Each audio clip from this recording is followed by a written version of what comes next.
নমস্কাৰ ছাৰ বাইদেউসকল কৰ্মচাৰীৰ দৰমহাক লৈ মুখ্যমন্ত্ৰীৰ নিৰ্দেশ হয়। ছাৰ বাইদেউসকল এই ক্ষেত্ৰত মাননীয় মুখ্যমন্ত্ৰীৰ নিৰ্দেশ দিছে আৰু য'ত কৈছে যে ৰাজ্য চৰকাৰৰ কৰ্মচাৰীসকলে 8 এপ্ৰিলৰ পৰাহে তেওঁলোকে মাৰ্চ মাহৰ দৰমহা লাভ কৰিব। আৰু এই সন্দৰ্ভত যোৱাকালি আপোনাৰ বিত্ত বিভাগে এক জাননী নিৰ্দেশনা জাৰি কৰিছে। আৰু উল্লেখযোগ্য যে নতুন বিত্তীয় বৰ্ষ আৰম্ভ হোৱাৰ বাবে এইবাৰ বেতন দিয়াত কিছু পলম হৈছে। ইফালে চলিত মাহৰ পৰাই কৰ্মচাৰীসকলে লাভ কৰিব বৰ্ধিত মৰুগীয়া বানচ।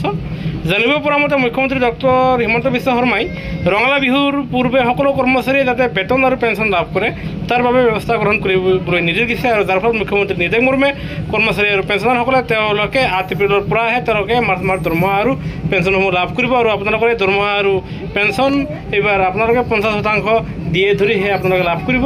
আনহাতে আপোনালোকে পাবলগীয়া যি এৰিয়াৰ আছে সেই এৰিয়াৰখিনি আপোনালোকে মে আৰু জুন আপোনাৰ দুটা মাহত দুটা কিস্তিত আপোনালোকে লাভ কৰিব। সেয়েহে গুৰুত্বপূৰ্ণ ভিডিঅ' নিশ্চয় এটা লাইক দি আপোনালোকৰ আন বন্ধুবৰ্গলৈ শ্বেয়াৰ কৰিব।